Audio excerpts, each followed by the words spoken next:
여러분들 오늘 말씀을 듣다가 하나님께서 저와 여러분에게 깨닫는 은혜를 주시고 우리가 어떤 모습으로 어떤 마음으로 이 자리에 왔다 할지라도 주님의 음성을 듣고 또 주님과 깊은 사랑의 나눔을 갖고 새 힘으로도 돌아갈 수 있게 되기를 주의 이름으로 축복합니다. 한번 따라서 합시다. 나는 하나님의 자녀이고 성령의 사람입니다. 다시 한번. 나는 하나님의 자녀이고 성령의 사람입니다. 할렐루야. 우리가 그런 믿음의 고백을 가지고 말씀을 함께 나눴으면 좋겠습니다. 일륜지 대사라 그러죠. 오늘 말씀은 가나 지역에 있던 혼인잔치, 혼인 예식에 대한 말씀입니다. 아마 성경에 나온 많은 이야기들 중에 가나안 혼인잔치 이야기를 아마 여러분도 많이 들어보셨을 거예요. 만약에 나는 오늘 처음 듣는다, 그래도 괜찮습니다. 오늘 말씀을 듣다가 주님께서 여러분에게 큰 기쁨과 은혜를 베풀어 주실 줄로 믿습니다.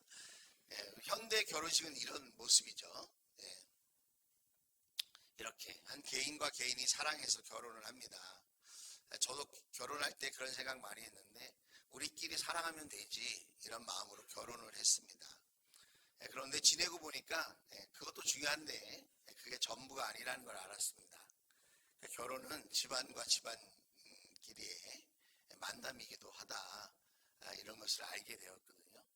그래서 옛날 말에 집안을 중요시 여기고 집안을 봐야 된다, 이렇게 어른들이 결혼할 때 그런 이야기를 하는 것이 이해가 됐어요.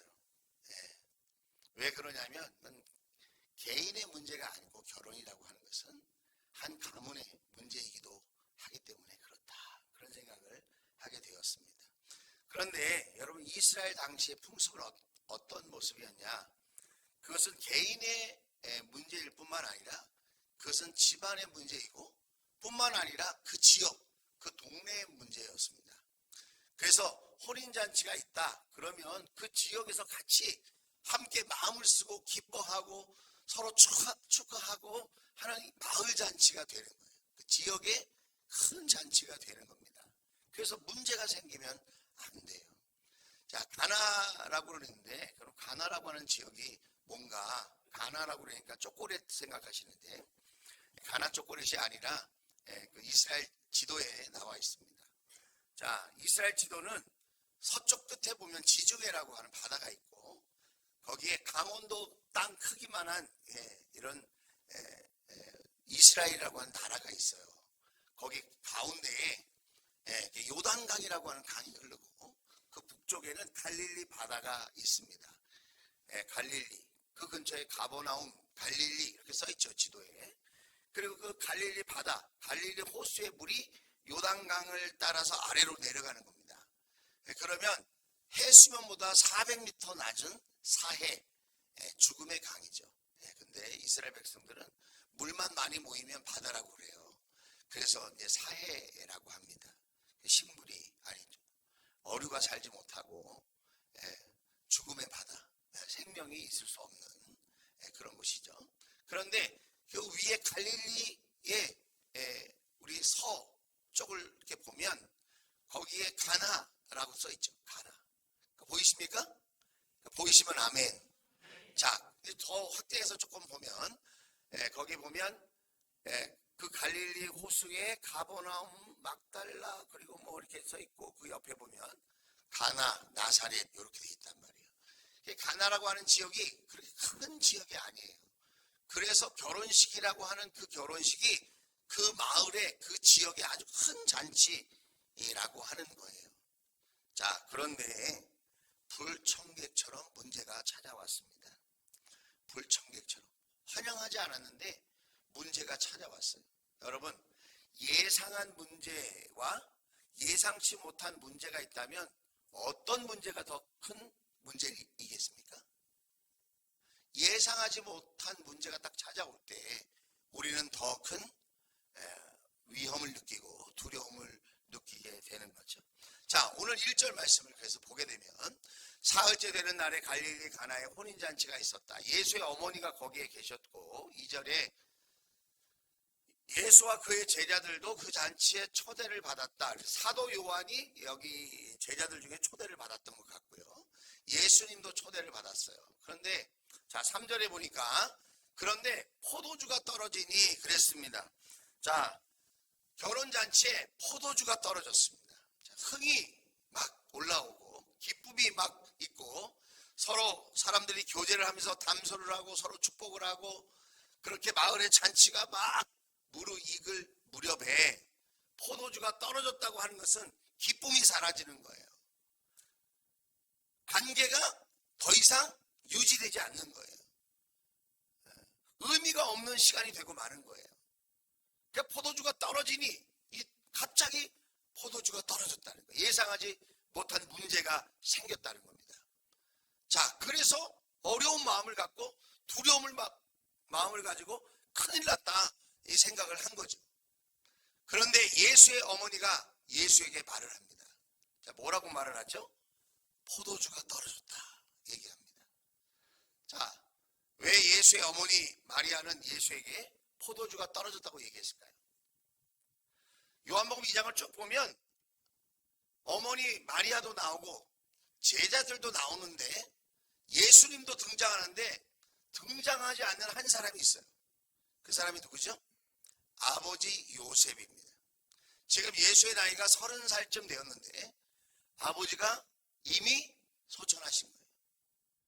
그래서 지금 집안의 결혼식 잔치가 있어서 어머니가 초대되면서 이 예수의 집안의 가장으로 예수님이 초대되어서 같이 가는 길에 제자들도 데리고 간 거란 말이에요. 아버지가 안 계신 집안에 장남인 예수가 가장인 거예요. 자, 가장이어서 그 집안 살림을 다 맡아서 했겠죠. 이스라엘 당시에도 옛날 우리 조선 시대처럼 가부장적인 그런 문화가 있었기 때문에 여성들은 경제권이 없어요. 집안을 대표하지 못합니다.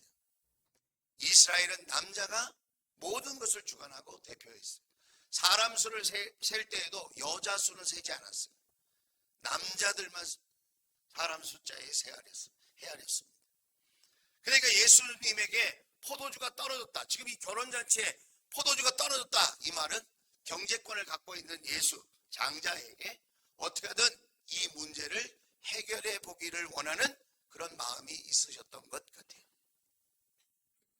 자, 그런데 4절에 보니까 예수께서 어머니에게 말씀하셨다. 여자여, 그것이 나와 당신에게 무슨 상관이 있습니까? 아니, 포도주가 떨어져서 잔치가 끝나게 된들 그게 우리랑 무슨 상관이 있습니까? 나와 무슨 상관이 있습니까? 아직도 내 때가 오지 않았습니다. 이렇게 얘기합니다. 여러분이 보실 때는 긍정적인 답변을 한 것 같아요? 부정적인 답변을 한 것 같아요? 부정적인 답변을 한 거예요. 우리 집안하고 무슨 상관이 있냐 이게. 그 나하고 특별히 무슨 이 관계가 있냐 이것이. 예수님이 부정적인 뉘앙스로 말씀하시는 것 같아요. 자, 5절 말씀입니다. 그런데 그 어머니 마리아가 이렇게 일꾼들에게 부탁을 합니다. 어머니가 일꾼들에게 이르기를 무엇이든지 그가 시키는 대로 하세요 하였다는 거예요. 여러분, 우리가 가나안 혼인잔치에 대한 이야기를 많이 할 때 이 어머니 마리아의 예수님을 의지하는 이 마음을 본받아라 이렇게 우리가 말씀을 많이 듣거든요. 우리도 문제가 생겼을 때 세상적인 방법, 사람이 할 수 있는 최선의 방법들이 많이 있겠지만 그러나 우리에게서 최선의 방법은 뭐예요? 예수님을 의지하는 거예요. 하나님을 의지하는 것이 최선의 방법인 줄로 믿습니다. 최고의 방법도 되는 줄로 믿습니다. 가장 지혜로운 거예요. 그래서 그 어머니 마리아는 예수가 누구인지 알아요, 몰라요? 어떻게 잉태됐는지 알잖아요. 천사가 찾아오고, 그렇죠? 남자를 알지 못했을 때 성령으로 잉태됐고, 이름을 예수라고 왜 그렇게 지으라고 했는지, 그것이 하나님의 구원의 계획 속에 모든 것이 있다는 것을 알고 지금 한 집안을 대표하는 가장일 뿐만 아니라 예수는 누구다? 하나님이 보내신 하나님의 아들이다. 할렐루야. 그것을 마리아는 알고 있었기 때문에 그 일꾼들에게 무엇이든지 그가 시키는 대로 하세요 라고 하는 담대한 고백을 할 수 있었다 이 말이에요. 여러분, 우리가 신앙생활하면서 담대하지 못한 이유, 우리가 마음껏 기도하지 못하는 이유 중에 하나가 내가 하나님의 자녀요 성령의 사람이라고 가정에서 일터에서 사회 속에서 우리가 표현하지 못하는 이유가 예수님이 누군지 잘 몰라서, 예수님이 어떤 분인지 잘 몰라서, 예수님이 나를 어떻게 사랑하시는지 그 사랑을 잘 몰라서, 예수님을 믿는다고 하는 그 가치가, 그 의미가 얼마나 아름답고 위대한 일인지 우리가 다 깨닫지 못해서 그렇게 나는 예수 믿는 사람이에요, 나는 하나님의 자녀이고 성령의 사람이에요, 그렇게 말하지 못하는 것이 아닌가. 그러나 마리아는 알았다 이 말이에요. 그래서 무엇이든지 그가 시키는 대로 하세요 라고 담대하게 말할 수 있었다는 거예요. 여러분, 2025년도에 예수님을 깊이 아는 놀라운 은혜가 있게 되기를 주의 이름으로 축복합니다. 예수님을 믿는다고 하는 것이 얼마나 아름답고 가치 있는 일인지, 내가 하나님의 자녀가 되었고 내가 성령의 사람이라고 하는 것이 얼마나 큰 여러분 복인지 깨달아 알 수 있는 은혜가 있기를 주의 이름으로 축원을 드립니다. 자, 6절 말씀 보겠어요. 자, 그런데 유대 사람의 정결 예법을 따라 거기에 돌로 만든 물항아리 6개가 있었어요. 물새 동이들이 들어가는 항아리가 좀 컸다는 거예요. 물새 4바가지가 들어갈 수 있는 항아리가 있었다는 거예요. 그림을 다시 한번 보여드릴게요. 아까는 살짝 여러분 보셨지만, 자, 항아리 숫자를 세어보세요. 몇 개일까요? 성경이 6개라고 있는데 여기 6개가 아니면 그게 이상한 거 아니겠어요? 6개야. 저는 새하루 보지도 않았는데 6개 믿었어요. 저는 믿음은 선택인 줄로 믿습니다. 네, 6개. 예수님이 말하고 있어요. 지금 하인들이 지금 주변을 쳐다보면서 뭔가 액션을 취하려고 하고 있어요. 자, 7절 자 보세요. 예수께서 일꾼들에게 말씀하셨다. 이 항아리에 물을 채워라. 이 원래는 손 닦고 발 닦는 그런 물이 담겨 있는 항아리거든요. 물이에요. 물인데 손 닦고 발 닦는 물이에요. 그런데 이 항아리에 물을 가득 채우라는 거예요. 항아리마다 3-4바가지씩 넣는데 그걸 아구까지 가득 채우라는 거예요. 그래서 그들은 항아리마다 물을 가득 채웠어요. 누가 말했으니까? 예수님이 말했으니까. 예수님이 말씀하신 대로 해본 거예요. 자, 8절. 자, 8절 같이 읽겠습니다. 시작. 예수께서 그들에게 말씀하시기를 이제는 떠서 잔치를 맡은 이에게 가져다 주어라 하시니 그들이 그대로 하였다. 큰일 났어요. 손 닦고 물 닦는 그 항아리에 물을 가득 부었어요. 이 용도가 무슨 용도라고요? 손 닦고 발 닦는 용도라니까요. 그런데 그거를 잔치 맡은 이에게 갖다 주고 연회에 지금 참석하고 있는 사람들과 하객들과 나눠서 먹으라는 거예요. 그거를. 우리가 이성을 갖고 있으면 그렇게 하면 됩니까? 안 됩니까? 안 된다고 고개를 흔드신 분은 굉장히 솔직하신 분이에요. 안 돼. 이거는 머리로 생각할 때 그건 안 되는 거지. 아니, 손 닦고 물 닦는 거를 여러분 잔치 중에 아무리 술 한잔 하셔가지고 지금 좀 얼떨떨하고 헬렐레하고 기분이 막 술 옛날에 자신 분들은 좀 아시잖아요. 그래서 지금 기분이 한참 좋은데 손 닦고 발 닦는 물을 주면 돼요? 안 돼요? 안 돼, 안 돼. 이성적이지 않아요. 그건 합리적이지 않아. 안 되는 거예요. 그건 안 되는 거. 그런데 9절 말씀 보세요. 안 되는 건데 9절에 보니까 잔치 맡은 이는 그 물을 딱 받았는데, 와, 여러분 어떤 일이 일어났습니까? 물이 변하여 포도주 됐네. 예수님이 말씀하시니 물이 변하여 포도주 됐네. 할렐루야. 신학교 아이들이 이 찬양 얼마나 많이 부릅니까? 포도주가 떨어졌어요. 기쁨이 떨어졌어요. 불행이 찾아왔어요. 문제가 찾아왔어요. 그런데 예수님이 말씀하시니까 그 물이 변하여 포도주가 된 줄로 믿습니다. 우리가 원하는 소원, 예수님의 말씀 때문에 우리의 연약한 삶이 여러분 강한 삶으로 바뀌고 여러분 연약한 건강한 육신으로 바뀌기를 원하잖아요. 연약한 육신이, 그죠? 그리고 부족한 물질이 채워지기를 바라고 요즘 내 마음에 기쁨이 없는데 내 인생 속에 우리 가정 속에 기쁨이 넘치기를 바라잖아요. 할렐루야. 안 바라세요? 바라시는 줄로 믿습니다. 예수님 때문에 기쁨이 넘치고 여러분 부족함이 풍부함으로 채워지는 역사가 있을지어다. 그런데 여러분 물이 변하여 포도주가 됐는데 사람들은 아무도 모르는 거예요. 이 물이 어떻게 포도주가 됐는지. 그런데 이 물이 변하여 포도주가 된 거를 아는 사람이 있어요. 누가 할까요? 물도온 하인들은 알더라. 다시 말하면 예수님의 말씀을 듣고 실천해 본 사람은 안다 이 말이에요. 하나님 말씀대로 이렇게 변화와 회복과 부요하게 채워지는 역사가 있게 되는 것을 누가 안다고요? 주님의 말씀대로 실천해 본 사람만 안다 이거예요.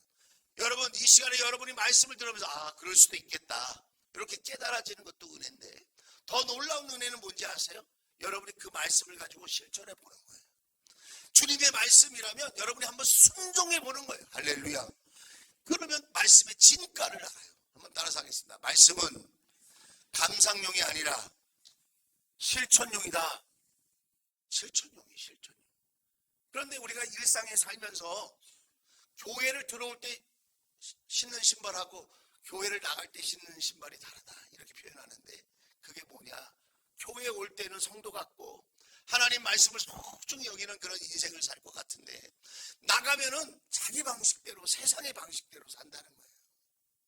그러니까 하나님 말씀의 진짜 가치, 그 의미, 그 축복, 그 능력, 그 기적을 우리가 놓친다. 그러나 이 물도온 하인들은 주님이 말씀하셨을 때 이상하잖아요.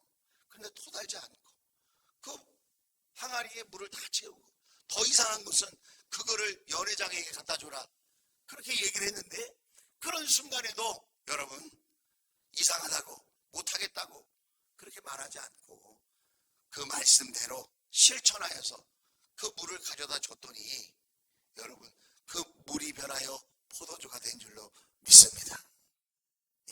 놀라운 일이죠. 놀라운 일이죠. 자 9절 말씀 다시 한번 잔치를 맡은 이는 포도주로 변한 물을 맛보고 그것이 어디에서 나는지 알지 못하였으나 물도온 일꾼들은 알았다. 여러분 신앙생활할 때 여러분 신앙이 더 기쁘고 보람있고 가치 있는 신앙이 되기를 원한다면 여러분이 한번 그 말씀대로 한번 실천해 보세요. 주님께서 기뻐하시는 일에 여러분 시간과 물질과 마음을 한번 들여보세요. 여러분 신앙생활은 이성주의가 아닙니다. 그렇다고 해서 비이성주의도 아닙니다. 신앙생활은 때때로 이성을 중요시하지만 한번 따라서 하겠습니다. 초이성주의. 이성을 뛰어넘는 거예요. 초월적인 신앙의 세계가 있는 거예요. 제가 수요일 날도 말씀드렸지만 비행기를 타보면 구름 위의 세상과 구름 아래의 세상이 다르잖아요. 우리가 보는 이 현실의 세계가 전부가 아니에요. 여러분 신앙의 세계라는 게 있는 줄로 믿습니다. 이 땅의 삶이 있지만 보이지 않는 천국의 삶이 있다는 것을 믿을 수 있기를 주의 이름으로 축원을 드립니다. 물도온 일꾼들은 알았다는 거예요. 예수님의 그 능력, 예수님의 그 실력, 예수님의 그 기적, 그 원인이 무엇인지를 알았다. 여러분 우리도 알게 되기를 주의 이름으로 축원을 드립니다. 자 10절 말씀 그에게 말하기를 누구든지 먼저 좋은 포도주를 내놓고 손님들이 취한 뒤에 덜 좋은 것을 내놓는데 그대는 이렇게 좋은 포도주를 지금까지 남겨두었구려 라고 말을 하고 있습니다. 여러분 술 취하면 모른다고 그러는데 거짓말이에요. 술 먹어도 다 알잖아. 여러분 보세요. 뭐라고 그래요? 보통 처음에 좋은 술, 비싼 술 내놓고 사람이 술 취해서 약간 필름도 끊기고 알딸딸 해가지고 기분이 좀 좋아지면 값싼 술 그런 건 내놓으면 처음에 너무 좋았기 때문에 그냥 묻어서 아 이것도 좋은 술이겠거니 이렇게 먹고 이렇게 넘어갔는데 지금 물이 변하여 포도주가 된 술을 딱 먹어봤더니 포도주 여러분 가운데 오늘 저녁에 포도주 한번 먹어야지 이런 사람이 있는 것 같은데, 여러분 그 당시에는 다 이게 석회가 낀 물이었기 때문에 물 대신 포도주를 먹은 거예요. 여러분 술 취하려고 먹은 게 아니에요 사실은. 그러니까 여러분이 물 대신 사용하는 귀한 음료수였다, 그렇게 이해를 하셔야지. 오늘 목사님이 좋은 설교하셨는데 감동이 됐어요. 술 한잔 해야지. 여러분 모이세요. 그리고 또 술 드시고 그러면 안 됩니다. 자, 술 취했어 지금. 술 취했어. 그런데 정확하게 얘기하잖아요. 손님들이 취한 후에는 덜 좋은 술을 갖고 오고 값싼 술을 갖고 오는데 그대는 이렇게 좋은 포도주를 지금까지 남겨두었구려. 칭찬을 받았다는 거예요.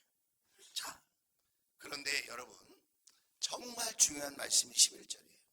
11절 말씀을 전하고 마치려고 지금까지 제가 설명한 거예요. 자, 11절 큰 소리로 한번 읽어보겠습니다. 시작! 예수께서 이 첫 번 표징을 갈릴리 가나에서 행하여 자기의 영광을 드러내시니 그의 제자들이 그를 믿게 되었다. 아멘. 자, 여기 보면 첫 번째 표징이라는 말이 있어요. 표징. 표징이라는 말은 세메이온이라고 하는 헬라어예요. 이 말은 신호라는 말이에요. 신호. 사인이라는 말이에요. 자, 신호등이 있어요. 지금 빨간불이에요. 지금 무슨 신호일까요? 위험하니까 빨리 가라, 그겁니까? 멈춰라 라고 하는 신호죠. 빨간색에게 의미가 있는 게 아니고 멈춰라 라고 하는 게 의미가 있는 거예요. 이걸 신호라고 그래요. 신호. 자, 녹색불이 켜졌어요. 그러면 무슨 신호일까요? 안전하게 갈 수 있는 시간이다 이 말이잖아요. 그 녹색불 자체가 중요한 게 아니라 그게 어떤 신호인가가 중요하다 이 말이에요. 자, 가나안 혼인잔치는 예수님을 의지해야 돼. 마리아처럼 문제가 생기면 마리아처럼 예수님을 의지해야 돼. 아니면 하인처럼 예수님의 말씀에 순종해야 돼.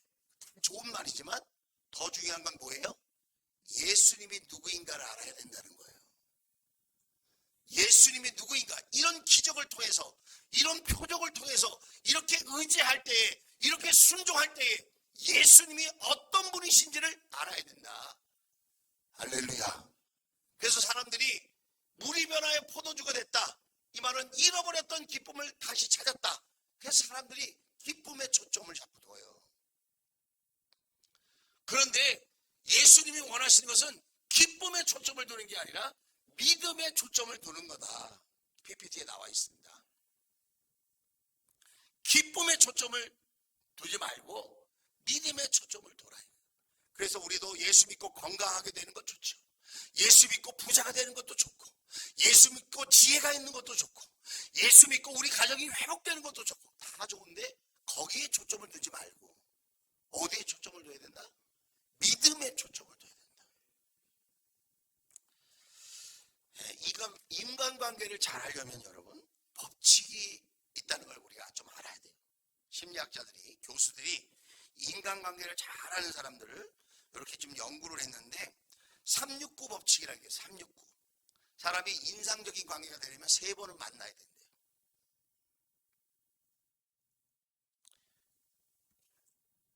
그리고 마음을 나누려면 6번은 만나야 된대요. 9번을 만나야 서로 친근감을 가질 수 있는 관계가 된다는 거예요. 자, 911 법칙이라는 게 있어요. 911 법칙. 그게 뭐냐면 9번 잘해도 10번째 잘해야 된다는 거예요. 9번 잘해줬으니까 한 번은 잘못해도 되겠지, 그거 아니에요. 목장에서 여러분 9번 잘해도 10번 잘해줘야 돼요. 주님이 맡겨주신 영혼이에요. 내 말로 행동으로 실족시키면 안 돼. 주님께서 물으실 거예요. 너한테 맡겨줬는데. 네? 그래서 9번 잘해도 10번째 잘해줘야 되고, 911 법칙이라고 그랬잖아요. 제가 11번째도 잘해야 된다. 그게 911 법칙이에요. 제가 이번 싱글 수련회 갔는데 이런 또 얘기를 해주시더라고요. 그게 뭐냐면 271 법칙이에요. 271 법칙. 네, 271. 10명이 있으면 7사람은 나한테 관심이 없다는 거예요. 그게 7이야, 7. 271이라고 그랬잖아요. 10명이 내 주위에 있으면 7사람은 내 삶에 그렇게 깊은 관심이 없어. 네. 내가 있는지 없는지 잘 몰라. 네. 그런데 그 중에 한 사람은 내가 아무리 노력해도 나를 별로 안 좋아해. 그게 한 사람이야, 한 사람. 그리고 271이라고 그랬잖아요. 다 나한테 관심이 없고 날 싫어하는 사람이 있어도 두 사람은 나에게 호감을 갖고 나를 사랑하는 사람이다. 할렐루야. 저희 집에도요, 우리 아들, 딸들이 저 그렇게 마음에 안 든대요. 우리 사모님이 저를 얼마나 마음에 들어 할 것 같아요. 뭘 웃어? 여러분의 집은 달라요? 인간 사는 게 다 그래요. 자식들에게 100% 마음에 드는 부모님 그렇게 인정받는 분 손 들어보세요. 제가 선물 하나 해드릴게요. 국보예요, 그런 사람은. 부부지간에도 와, 나는 너무 우리 남편과 아내가 마음에 든다, 이런 분 손 들어보세요. 사람을 보며 세상을 볼 때 만족함이 없었네. 나의 하나님 그분을 볼 때 나는 만족하였네. 여러분, 마음에 안 들어서 버리라는 말이 아니에요, 여러분. 마음에 안 들지만 우리가 사랑하고 섬겨야죠. 그러나 누가 나를 마음에 안 든다고 말한다고 해서 상처받지 말라, 이 말이에요. 7명은 나한테 관심이 없다니까요. 그리고 한 사람은 꼭 나를 싫어하는 사람이 있어요, 한 사람 이상은. 그리고 세상 사람들이, 내 주위에 있는 사람이 나를 다 싫어해도 두 사람 정도는 나를 아끼고 사랑하는 사람이 있다니까. 할렐루야. 그 중에 한 분이 누구예요? 예수님. 그래서 여러분, 이 가나안 혼인잔치의 핵심은 뭐냐? 마리아에게 초점을 두는 게 아니고, 물도온 그 하인에게, 그 사람에게 초점이 있는 게 아니고 예수님께 초점을 두라. 할렐루야. 옆 사람을 축복합시다. 예수님께 초점을 두라. 여러분, 화나는 일이 있어요? 예수님께 초점을 두세요. 그 사람에게 초점을 두지 말고. 속상한 일이 있어요? 속상한 일에 초점을 두지 말고 예수님께 초점을 두세요. 실망스러운 환경입니까? 그런 상황에 놓여 있습니까? 거기에 여러분 빠지지 말고 예수님께 초점을 두시길 바라요. 내 남편, 내 자식이라도 초점을 거기 두지 말고 우리 예수님께 초점을 둘 수 있기를 주의 이름으로 축원을 드립니다. 예수님께 초점을 둘 때 주님께서 물이 변하여 포도주가 되게 하는 기적도 베풀어 주실 줄로 믿습니다. 왜 이렇게 커? 제가 놀랐어요. 죄송해요. 여러분, 뭐 스크린 화면도 꺼졌다 켜졌다 하고 이 소리도 막 울리고, 여러분 수리할 때가 됐잖아요. 지난주에는 제가 뒤에 의자를 앉았는데 의자가 부서졌어요. 저 그렇게 몸무게가 많이 안 나가는데 의자가 이게 오래됐나 봐요. 그 수리를 하려고 그래, 제가. 예수님께 기도하고 있어요, 제가. 주님, 우리가 정말 손봐야 될 것이 많은데, 지금 어려운 때고 힘든 때인데, 우리가 기도의 마음을 모으고 예수님께 초점을 두는 마음을 모아서 누구라도 할 것 없이 먼저 자원하는 마음으로 우리가 그렇게 힘을 모아서 정말 우리 사랑하는 자녀들, 우리 청소년들 예배하고, 여러분 우리 장년들이 이렇게 예배하는데 여러분 기쁨으로 예배하고 더 나은 정돈된 환경에서 예배할 수 있도록 여러분 기도 많이 해주실 수 있기를 주의 이름으로 축원을 드립니다. 예수님께 초점을 두려고 그래요. 우리 인생을 최고로 만드는 비결이 어디 있어요? 물질을 쫓아가는 게 아니고, 사람을 쫓아가는 게 아니고, 세상 유행 따라 쫓아가는 게 아니고 예수님을 쫓아가는 거예요. 요즘 유행이 뭔지 아세요? 빚내서 해외여행 다니는 거예요. 돈이 있어서 해외여행 다니는 사람도 있겠지만 빚내서 여행을 다닌다고. 근데 더 중요한 게 많잖아요, 우리 인생에.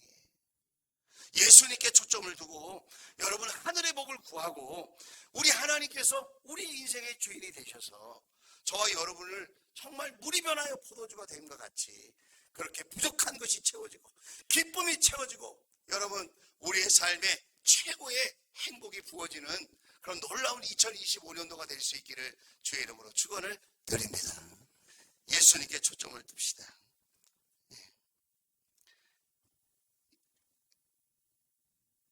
그래서 우리가 마음속으로 그렇게 예수님께 초점을 두기를 원하는데, 먼저 우리 마음속에 예수님을 내가 초청해야 돼. 모셔야 돼. 한번 따라서 하겠습니다. 예수님, 내 삶에 초청합니다. 예수님을 내 삶에 초청하는 거예요. 전에는 내가 주인이 되어서 세상의 지식과 경험, 세상의 가치관을 따라 우리가 살았을지라도 이제는 예수님을 내 삶에 초청하고 예수님의 말씀대로 한번 우리가 실천해 보는 거예요. 그렇게 될 때에 여러분 기적도 표적도 우리에게 나타나고 하나님의 능력도 하나님이 주실 행복도 우리의 삶에 멋지게 펼쳐지게 되어질 줄로 믿습니다. 기도하겠습니다.